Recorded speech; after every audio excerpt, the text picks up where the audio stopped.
बहुत समय पहले की बात है। एक दूर देश में सिंधुपुर नामक राज्य था।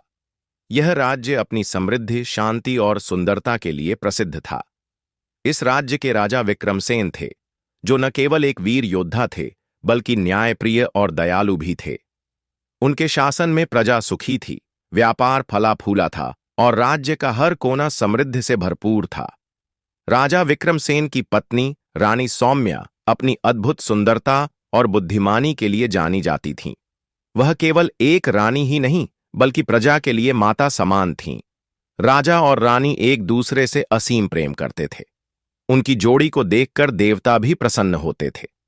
राजा विक्रमसेन और रानी सौम्या की पहली मुलाकात किसी युद्ध भूमि में नहीं, बल्कि एक साधारण मेले में हुई थी। उस समय सौम्या किसी और राज्य की राजकुमारी थीं और अपने माता पिता के साथ मेले में आई थीं। विक्रमसेन उस समय युवराज थे और अपने राज्य की प्रजा का हाल जानने के लिए साधारण वेश में घूम रहे थे। मेले में अचानक अफरा तफरी मच गई, क्योंकि एक जंगली हाथी अपने महावत के नियंत्रण से बाहर हो गया था।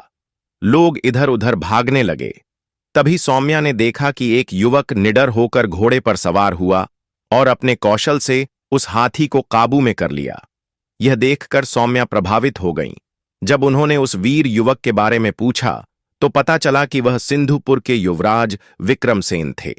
दोनों की पहली मुलाकात इसी मेले में हुई और पहली नजर में ही सौम्या के मन में विक्रमसेन के प्रति श्रद्धा और प्रेम जाग उठा। दोनों राज्यों के बीच अच्छे संबंध थे। जब राजा विक्रमसेन और राजकुमारी सौम्या की मित्रता बढ़ी, तो यह प्रेम में बदल गई। कुछ समय बाद राजा विक्रमसेन ने अपने दूत को सौम्या के राज्य में भेजा और विवाह का प्रस्ताव रखा। राजा और रानी सहर्ष विवाह के लिए तैयार हो गए। विवाह बड़े धूमधाम से संपन्न हुआ। इस विवाह में दूर दूर से राजा महाराजाओं और राजकुमारों ने भाग लिया। यह विवाह केवल दो आत्माओं का नहीं, बल्कि दो समृद्ध राज्यों का भी मिलन था। राजा विक्रमसेन और रानी सौम्या का जीवन सुखमय बीत रहा था, लेकिन भाग्य को कुछ और ही मंजूर था। सिंधुपुर के पास एक शुभ्रगिरी पर्वत था, जहां एक महात्मा तपस्या करते थे। वह एक सिद्ध योगी थे, लेकिन क्रोधी स्वभाव के भी थे। एक दिन राजा और रानी उस पर्वत पर घूमने निकले। गलती से उनके घोड़े के कदमों से महात्मा की तपस्या भंग हो गई। महात्मा को बहुत क्रोध आया और उन्होंने राजा को शाप दे दिया। राजा विक्रमसेन, तुमने मेरी साधना में बाधा डाली है, इसलिए तुम्हारा राज्य संकट में आ जाएगा और तुम्हें एक दिन अपने प्रिय से अलग होना पड़ेगा।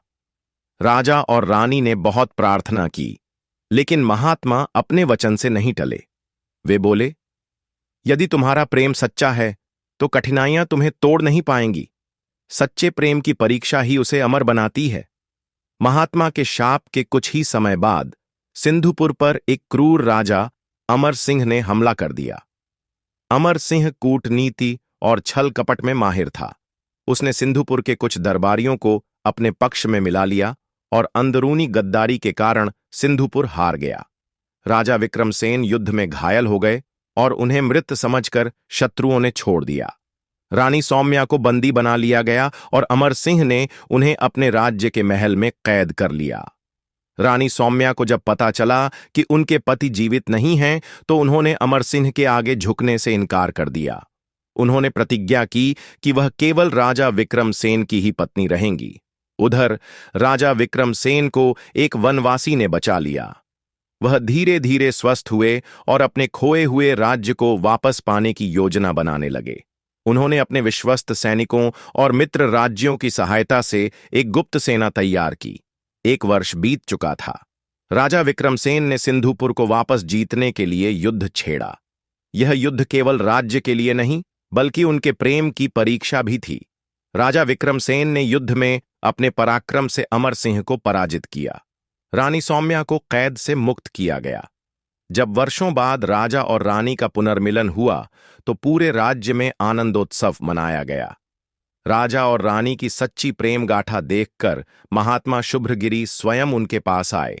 उन्होंने अपने दिए हुए शाप को वापस लिया और राजा को आशीर्वाद दिया कि उनका राज्य फिर से समृद्धि प्राप्त करेगा। सिंधुपुर एक बार फिर समृद्ध हुआ। राजा विक्रमसेन और रानी सौम्या ने मिलकर राज्य को स्वर्ण युग में पहुंचाया।